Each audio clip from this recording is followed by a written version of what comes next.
안녕하세요. 새내기알베입니다. 이번 영상은 감기와 맨발 걷기라는 주제로 말씀드려 보겠습니다.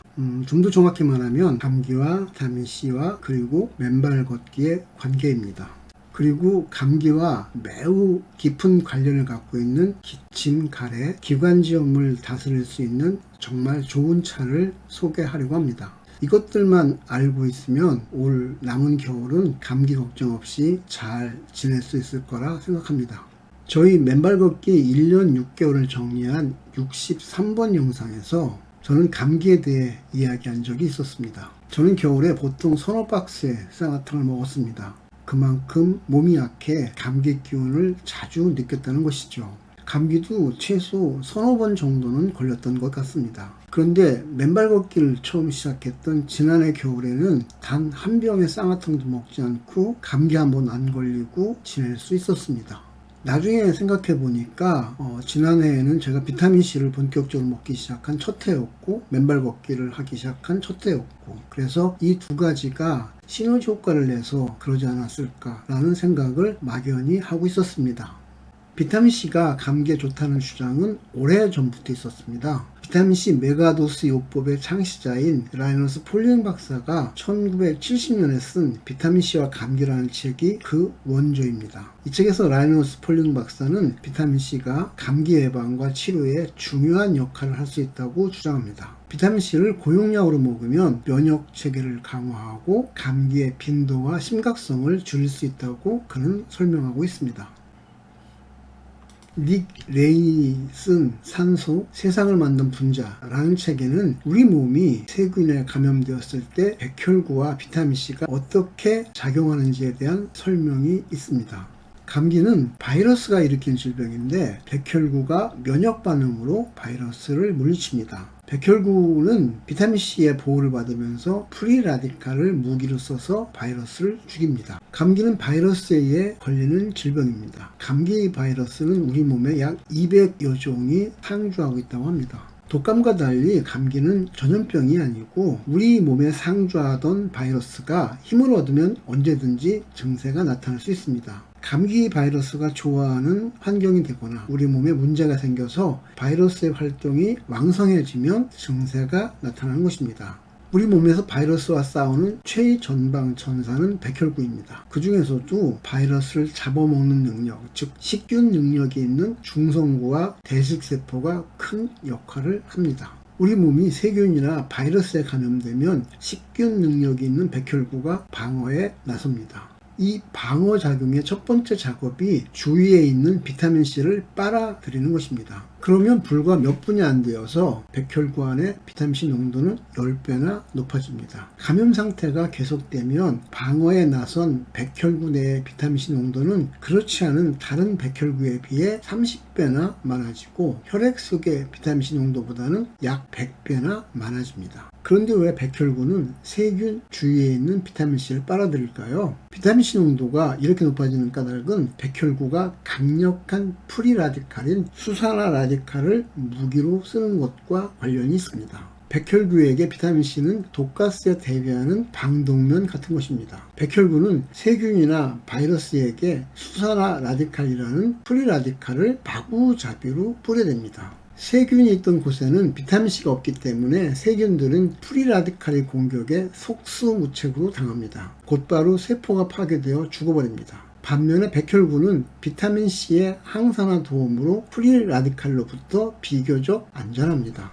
프리라디칼이 자욱한 전쟁터에서 비타민C는 백혈구의 수명을 연장시켜줍니다. 반면에 세균의 주위에 있던 비타민C는 백혈구가 모두 빨아들였기 때문에 이곳에는 비타민C가 거의 없습니다. 그래서 세균은 백혈구가 뿜어낸 수산화 라디칼에 의해 세포가 손상되어 죽습니다. 세균과의 전쟁에서 프리라디칼은 백혈구에게 훌륭한 무기가 됩니다. 세균을 죽인 뒤 프리라디칼이 어디로 갈까요? 죽은 세균과 함께 저절로 없어질까요? 그렇지 않습니다. 이 프리라디칼은 그곳에 그대로 남아서 이제부터는 독소로 작용합니다. 백혈구가 외부 세균이나 바이러스와 싸운 전쟁터에는 프리라디칼, 즉 활성산소 종이 가득합니다. 백혈구와 바이러스 간의 전쟁 중에 대폭 증가한 프리라디칼은 환원되지 않으면 계속해서 우리 몸 곳곳을 파괴합니다. 이 프리라디칼은 세균이나 바이러스가 죽는다고 해서 사라지지 않습니다. 그렇다고 백혈구가 다시 거두어 들이지도 않습니다. 백혈구가 만드는 활성산소종은 수산화 라디칼입니다. 수산화 라디칼은 반응성이 매우 강해서 만들어지자마자 가장 가까이 있는 물질을 공격해 산화시킵니다. 수산화 라디칼을 비롯한 활성산소종의 생성 과정은 60번 영상을 참조하십시오.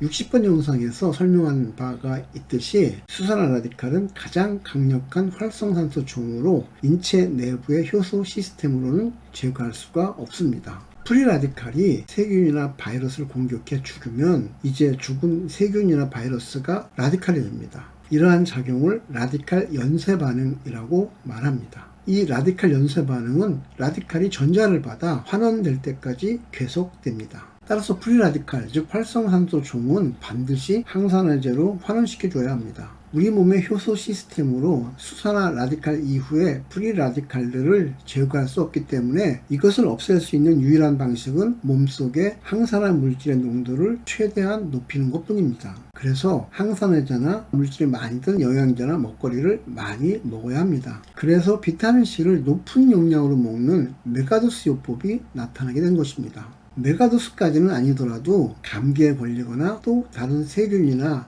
바이러스에 감염되었을 때에는 평소보다 비타민C를 좀 더 많이 자주 먹으면 큰 도움이 됩니다. 저는 평상시에는 하루 3g의 가루 비타민을 물에 녹여 먹습니다. 그러다가 감기 기운이 있을 때는 3시간 정도 간격으로 500mg을 더 먹습니다. 500mg은 1000mg짜리를 반쪽 낸 것입니다. 우리가 맨발 걷기를 하기 때문에 굳이 비타민C를 그렇게까지 고용량으로 먹을 필요는 없을 것 같다는 게 제 생각입니다. 맨발 걷기를 하면 어싱의 항산화 작용으로 우리 몸에 쌓여있던 프리라디칼들을 환원시킬 수 있습니다. 이 그림이 맨발 걷기의 항산화 메커니즘을 핵심적으로 보여주는 그림입니다. 이 그림을 좀 더 알고 싶으시면 이 채널의 19번 영상을 한번 보시기 바랍니다. 겨울에 추울 때는 실내 어싱 도구를 이용해도 됩니다. 맨발 걷기의 항산화 효과는 어싱으로 나타나는 것이기 때문에 실내 어싱 도구를 활용해도 같은 효과를 얻을 수 있습니다.